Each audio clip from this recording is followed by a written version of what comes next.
सगळ्यांना खूप खूप शुभेच्छा। खरं म्हणजे मी दिलीप मामाला सांगितलं बाय तिथं STची मीटिंग आहे, पण दिलीप मामा काय ऐकायला तयार नाही। मंत्री पाठवले केसरकर, ते म्हणाले तुम्ही आल्याशिवाय काय कार्यक्रम संपणार नाही, आता कार्यक्रम रद्द होईल। आता मी आपल्या एवढ्या लोकांच्या विश्वासाला कसा काय तडा जाऊ देऊ शकतो, आणि त्यामुळे आज दिलीप मामा हे की पहिलं पण आपण घरं दिली ना तिकडे 3600, आता किती आहेत? आज 400 घरं। आणि आताच मी रमाबाई आंबेडकर नगराच्या 16700 घरांचं भूमिपूजन करून आलो। खरं म्हणजे हे सरकार जे आपलं सर्वसामान्यांचं आहे, तुमचं आहे, माझ्या माता भगिनींचं आहे, माझ्या लाडक्या भावा लाडक्या बहिणींचं, शेतकऱ्यांचं, कष्टकऱ्यांचं, कामगारांचं, सगळ्यांचं आहे। तुमच्याकडे मुख्यमंत्री माझी लाडकी बहीण योजनेचे फॉर्म भरले की नाही? काय पैसे किती लोकांच्या खात्यात आले? कमी हात आहेत, अजून यायला पाहिजे। आता सप्टेंबर 1 महिना आणखी वाढवला आपण फॉर्म भरायला। त्यामुळे मुख्यमंत्री माझी लाडकी बहीण योजना सगळ्यांच्या पोटात दुखायला लागलं। सगळे म्हणाले चुनावी जुमला आहे, खोटा आहे, हे फक्त निवड घोषणा आहे। पण बघा, दिलेला शब्द पाळणारा हा एकनाथ शिंदे आहे। आणि म्हणून मी देखील एक शेतकरी कुटुंबातून आलोय, सर्वसामान्य कुटुंबातला मी हा एकनाथ शिंदे। जसं दिलीप मामा म्हणाले की गरिबीची जाणीव, मी देखील तुमच्यासारखा चाळीत राहिलेला आहे। मी देखील तुमच्यासारखी गरिबी पाहिली आहे। मी देखील माझी आई कसं महिना चालवायची ते पाहिलेलं आहे, आणि या सगळ्यातून मी पुढे आलो आहे। म्हणून मला जेव्हा अधिकार माझ्याकडे कधी हातात येईल त्या दिवशी मी माझ्या लाडक्या बहिणींसाठी, लाडक्या भावांसाठी, शेतकऱ्यांसाठी काही ना काही करीन असं ठरवलं होतं। आणि जसा माझ्याकडे अधिकार आला ती आपण योजना सुरू केली। लोक ही योजना रद्द व्हावी म्हणून कोर्टात पण गेले, कोर्टाने त्यांना एक चांगली चपराक दिली। आता आणखी नागपूरच्या कोर्टात गेलेत, पण मला विश्वास आहे माझ्या लाडक्या बहिणींच्या वर कुठलंही कोर्ट अन्याय करणार नाही, न्याय आपल्याला मिळेल। कुणी किती आकांडतांडव केलं तरी सुद्धा ही लाडकी बहीण योजना बंद होणार नाही नाही नाही। फक्त 1,500 रुपये नाही म्हणतात, 1,500 रुपयात काय होणार? 1,500 रुपये मध्ये काय तुम्ही विकत घेताय का? तुम्ही काय त्यांना भीक देताय का? अरे बोलायला तरी थोडे शब्द तरी लाजत वाटले पाहिजे। अरे तुम्ही सोन्याचा चमचा घेऊन जन्माला आले, पैशाच्या राशीत लोळणाऱ्यांना 1,500ची काय किंमत कळणार?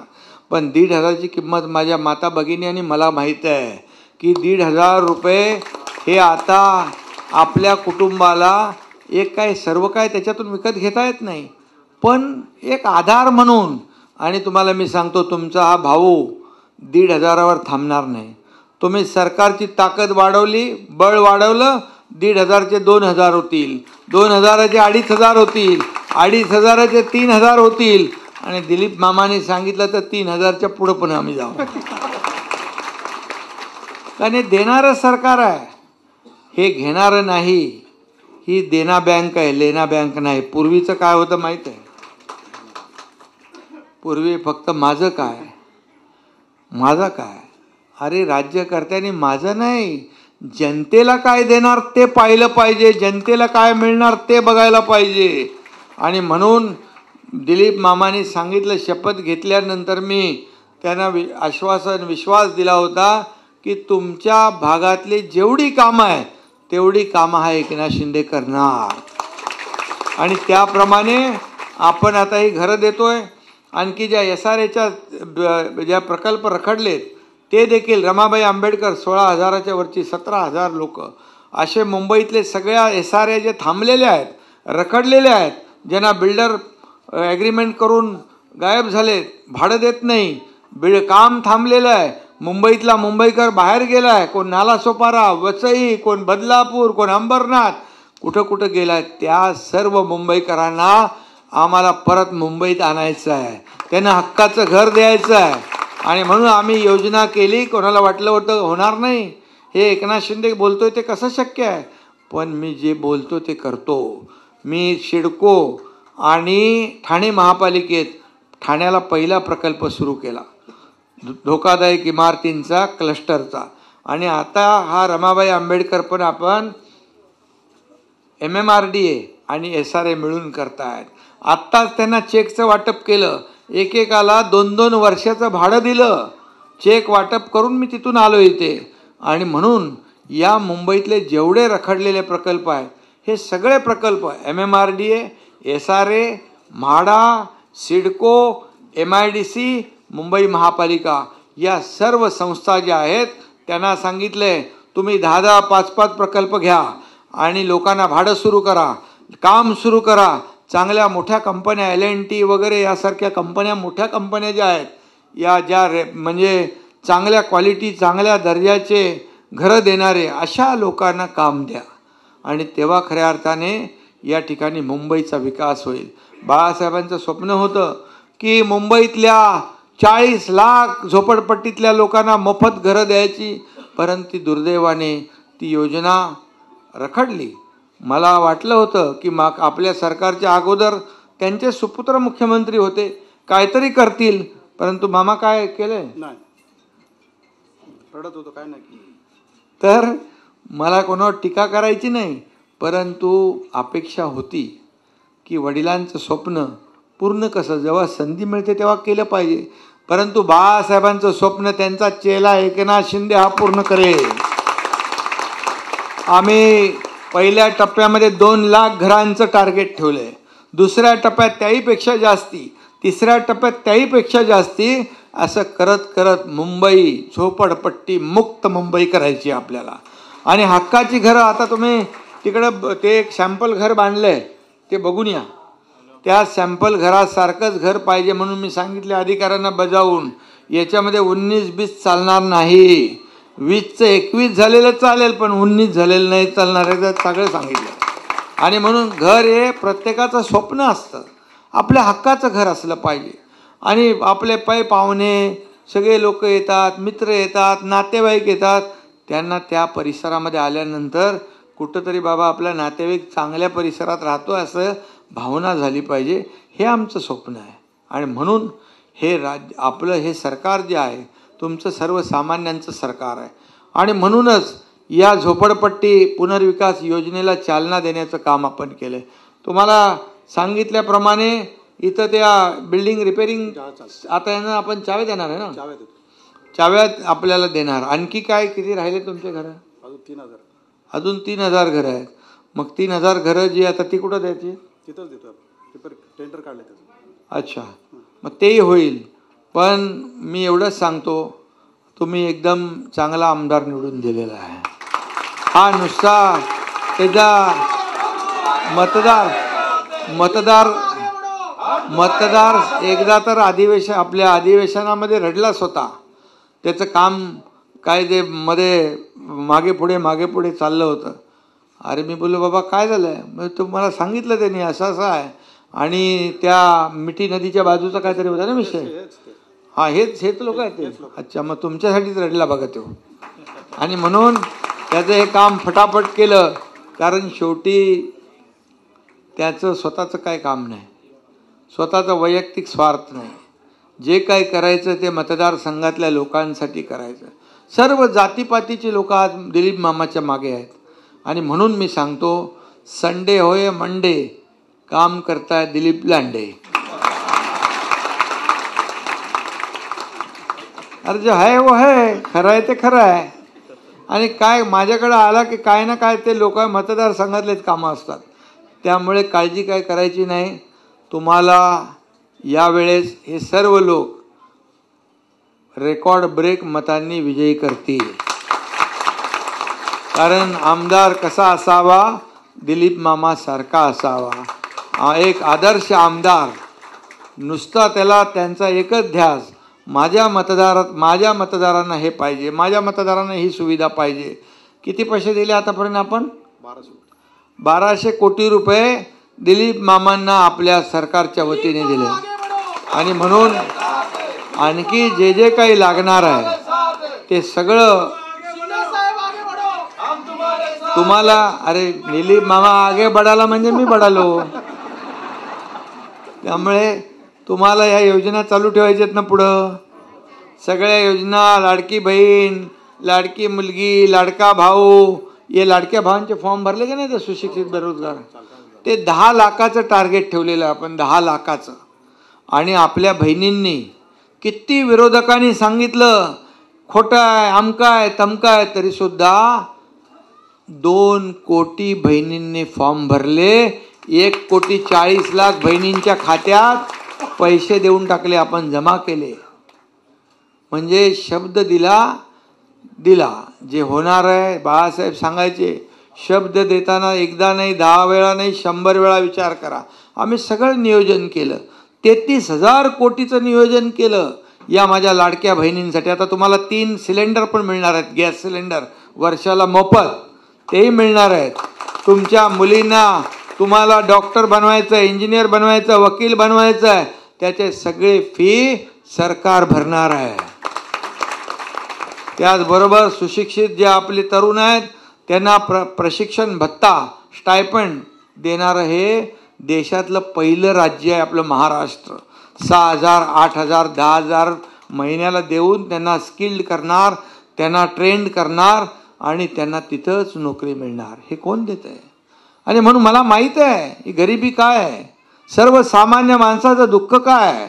वयोश्री ज्येष्ठ लोक आहेत त्यांच्यासाठी आपण 3,000चं DBT योजना केली आहे, त्याचे फॉर्म भरा.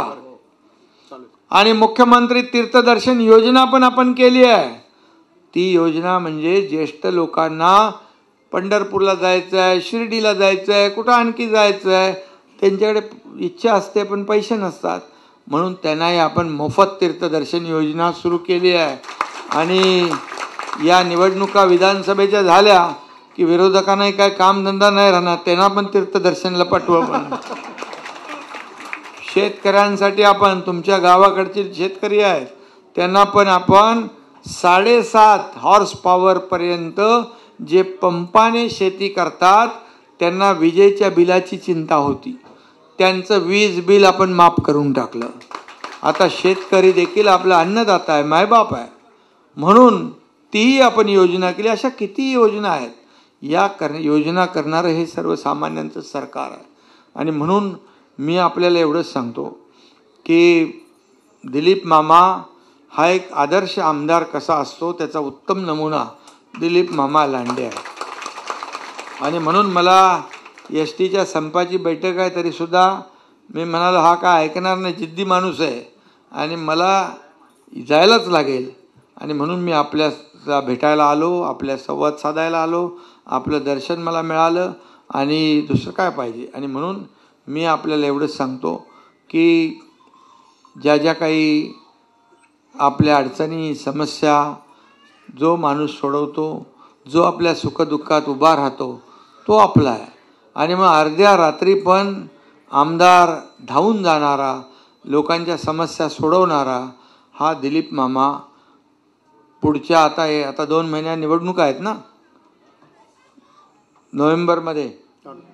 नोव्हेंबरमध्ये आपण सगळे प्रचंड मताधिक्याने दिलीप मामाच्या मागं उभं राहणार ना. सगळ्यांनी ताकदीने हात वरती करून मला दाखवा.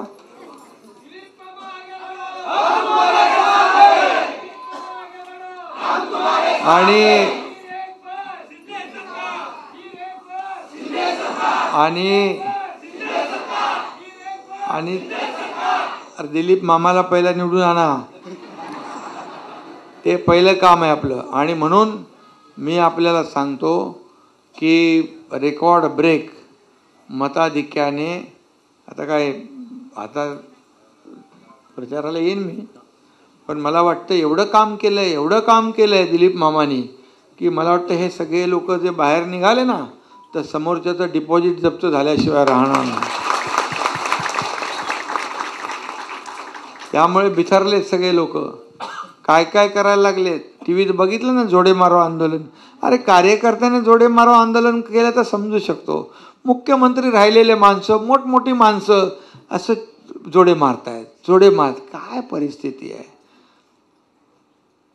दुसऱ्याचा जोडा हातात घ्यायला थोडं तरी काय वाटलं पाहिजे. आज बाळासाहेबांना किती वेदना झाल्या असतील हे सगळं बघून. आणि म्हणून हे सगळं जे वाईट आहे, म्हणजे कसलं राजकारण करायचं, काय राजकारण करायचं. किती तुम्ही शिव्या घाला, शाप द्या, आरोप करा, काही करा, परंतु जोपर्यंत ही जनता माझ्याबरोबर आहे तोपर्यंत मला कशाची चिंता नाही. आणि म्हणून मी आपल्याला एवढंच सांगतो की 2-2.25 वर्षामध्ये जे आपण या राज्यासाठी काम केलं, विकास प्रकल्प बंद होते, मेट्रो बंद, समृद्धी बंद, अटल सेतू बंद, कारशेड बंद, सगळं बंद. मेट्रो 3 बंद केली. 10 वर्ष आपण मागे गेलो असतो सरकार जर आपलं आणलं नसतं तर. मग आपण आल्यानंतर विकासाची कामं सुरू केली, त्याचबरोबर कल्याणकारी योजनाही सुरू केल्या. नुसत्या इमारती बांधून, रस्ते बांधून, फ्लायओव्हर बांधून विकास होत नाही, तर कल्याणकारी योजना पण आपण जोडल्या. विकास आणि कल्याण यांची सांगड आपण घातली. आणि म्हणून जिकडे जातो तिकडे लोक आपुलकीने आशीर्वाद देतात, स्वागत करतात. कारण एक सर्वसामान्य कुटुंबातला माणूस जेव्हा राज्याचा मुख्यमंत्री होतो, का होऊ नये? शेतकऱ्याच्या मुलांना का मुख्यमंत्री होऊ नये? फक्त धनदांडग्यांनीच व्हावं का सोन्याचा चमचा घेऊन जन्माला आल्यानेच व्हावं? ते आल्यानंतर त्यांना गरिबीची चाड नसते, जाण नसते. आणि म्हणून आम्ही जे निर्णय जेवढे घेतले 2 वर्षात, 600 निर्णय घेतले जनतेच्या हितासाठी, सर्वसामान्यांना न्याय देण्यासाठी. आणि माझं एक स्वप्न आहे की सर्वसामान्यांच्या आयुष्यामध्ये चांगले दिवस आले पाहिजे, सुखाचे समाधानाचे दिवस आले पाहिजे, बेरोजगारांच्या हाताला काम मिळालं पाहिजे, माझ्या माता भगिनी सुखात राहिल्या पाहिजे, माझे सगळे ज्येष्ठ बांधव असतील, भगिनी असतील, या सगळ्यांना न्याय मिळाला पाहिजे. दुसरा आम्हाला वैयक्तिक काहीच स्वार्थ नाही आहे. आणि म्हणून लोकांचं हित हे आपण पाहायचं आहे. सर्वसामान्य लोकांचं या राज्यामध्ये, या राज्य आपलं जे आहे, तुम्हाला मी सांगतो की जेव्हा आपलं सरकार यायच्या अगोदर 2.5 वर्षाचं सरकारमध्ये मी होतो, त्यावेळेस आपलं राज्य 3ऱ्या नंबरला होतं. गुजरात, कर्नाटक पुढं होतं. आपण आल्यानंतर 6 महिने, 7-8 महिन्यामध्ये परत पुन्हा आपलं राज्य 1ल्या नंबरला आपण आणलं. आज उद्योग येत आहेत. मुंबईमध्ये बाळासाहेब ठाकरे आपला दवाखाना तुमच्याकडे आले की नाही? 4 बाळासाहेब ठाकरे आपला दवाखाना, गोरगरिबांना मोफत उपचार झाले पाहिजे. 1.5 लाखाची आपण महात्मा फुले, ज्योतिबा फुले योजना जी ह्याची केली आरोग्याची, त्याचे 5 लाख केले आपण. 1.5 लाखाचे 5 लाखाचे उपचार आता होतील. त्याच्यामध्ये काही अटी शर्ती नाही. गरिबापासून श्रीमंतापासून गरिबापर्यंत सगळ्यांना, या राज्यातल्या 12.5 कोटी जनतेला त्याचा फायदा देणारी ही योजना देशातली पहिली योजना आपण केली. कारण छोटं मोठं काही असेल, ऑपरेशन असेल, तुम्हाला चिंता असता कामा नये. हे सगळं विचार करणारं हे सरकार आहे. आणि म्हणून एवढंच आपल्याला मी सांगतो, तुमचा आशीर्वाद कायम आमच्या दिलीप मामाच्या मागं राहू द्या. एकदम मेहनती आहे, कष्टी आहे, कष्ट करणारा आहे आणि आपल्या सुखदुःखामध्ये धावून येणार आहे. बाकी मी जास्ती काय बोलत नाही. निवडून आणायचं, निवडून कसं यायचं, ह्या सगळ्या गोष्टी माझ्यापेक्षा दिलीप मामाला जास्ती माहीत आहेत. आणि मी तर आता तो दिलीप मामाच्या मागं उभा आहे, या राज्याचा मुख्यमंत्री म्हणून नाही, तर एक आपला सर्वसामान्य आपला परिवारातला एक कार्यकर्ता म्हणून मी आपल्या पाठीशी आहे. एवढंच या प्रसंगी सांगतो. पुन्हा एकदा आपल्या सगळ्यांना मनापासून धन्यवाद. खूप खूप शुभेच्छा. जय हिंद, जय महाराष्ट्र.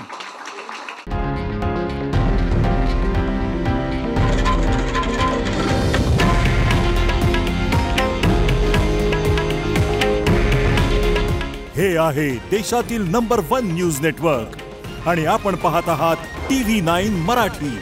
काळजी तुमची, हित महाराष्ट्राचं.